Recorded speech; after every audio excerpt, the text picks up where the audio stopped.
Hey everyone, there's an important message. Check the description down below for a YouTube Shorts channel where I'll update y'all when iOS updates come out, betas, etc. as long as I'm available. I'll also give out some tips, especially as we get on with 16, about how to delete wallpapers, the whole 9 yards, since everything has been redesigned. Go ahead and give that channel a follow, turn on notifications, and I'll see y'all over there. But also remember, I'll be keeping up with these updates and what's new videos over here and live stream. Hey everyone, welcome back to another video. In this video, we'll be talking about iOS 16 Beta 1. The best is yet to come, to be fair. We are just getting started. This is Beta 1, and I'm honestly really impressed. Let's get started and why it is now on my 13 Pro Max, what tempted me, and why I'm kind of stuck with it now. And it is on this iPad here, my iPad Air, and back over here, hiding in plain sight, is the iPad Pro, and it's on it too. So let's get started. We'll start with the cellular plan issue. It is a electronic SIM, eSIM. So if this phone gets wiped while the SIM is on it, poof, there goes my SIM. I have to contact AT&T and a few other things to get this reset back up. So that's going to be fun, and I don't want to go through that process. The second thing is I wanted to try out a feature on the iPhone, which I'll dive into the cellular settings and show you. So the thing is not activated until AT&T rolls out their 5G SA standalone network cores, which is why for the 5G on, which I have it back to 5G auto, even when I turn on 5G on, it doesn't enable. Even it's not enabling for Verizon. So from what I could see. And that's what got me curious, because my T-Mobile SIM does not support it at all. And I'm like, oh, okay, that's fun.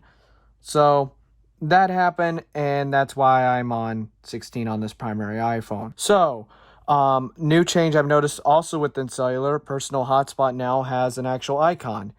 Here is the pop-up that I got within reminders, I believe this is. Yeah, reminders. And here's what's new in health.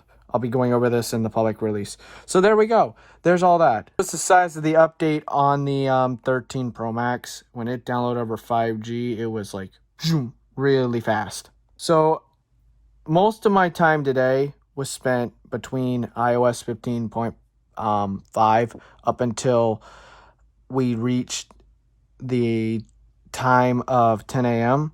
And then I've been on 16 since 11 a.m. So I'm averaging about 3 hours of screen on time and 3 hours of screen off time throughout iOS 16. It's going to take a few days after the fact of this. I did have screenshots of the 11, where the 11 one day got almost 9.5 hours of usage. And when I restored, forgot that there was no photos and whatever, and forgot to airdrop them to this device. So yeah, I have no backup data of that.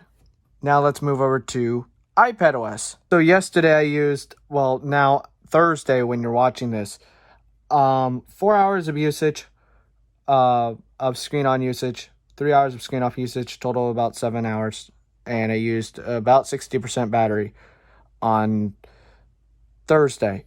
When you're in an app, I've noticed VoiceOver is acting weird, but here was Wednesday. Literally, I have to enable Siri to get VoiceOver to come back. So there's that. Battery usage, screen on, 9 hours, 26 minutes. Screen off, 3 hours, 25 minutes. So about 12, just over 12 hours of usage. 84% battery. And I used 84% battery. VoiceOver so off. As y'all could see, iPadOS battery life from Monday onward, Tuesday through today, battery life has been really ultra supreme on this iPad Air and stuff like that. And I haven't even got into what's new in iPadOS, and I will next week, along with macOS supported devices. Those videos will be coming out, supported devices and tips like that. Also, hey, while you're at it, there is a YouTube Shorts channel. Check it out. All right, now that iPadOS got covered battery life wise, its stability for both of them, I need to test this iPad Pro a little bit more. I had some interesting bugs when within the first 48 hours where it kept freezing up and stuff like that, and it's kind of just got a weather app and a few refinements with files and stuff like that. And the biggest iPads that got the love were the iPad Air 5th generation and iPad Pro 5th generation with M1, both. I don't know why. It's just something Apple did.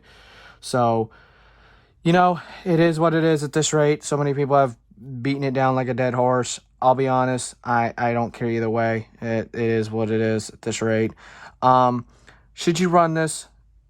Not on your primary device, secondary device, because as of now, my restore method that I did tell y'all, where y'all could just do a downgrade and you can keep your data, it is getting devices stuck on an Apple logo. It is just purely getting a device is stuck and you're losing data regardless. You had to do a full restore because they updated the core of iOS, the under core, so downgrading is not as easy. On top of that, I'm running into bugs with VoiceOver, just spotty little nuisance bugs. VoiceOver jumps around like when you're in a messages. It likes to jump back up to the top back button for a blind or visually impaired audience. I thoroughly test VoiceOver just to let y'all know. As y'all know, I'm visually impaired myself, so I try to, accommodate for both worlds and stuff like that.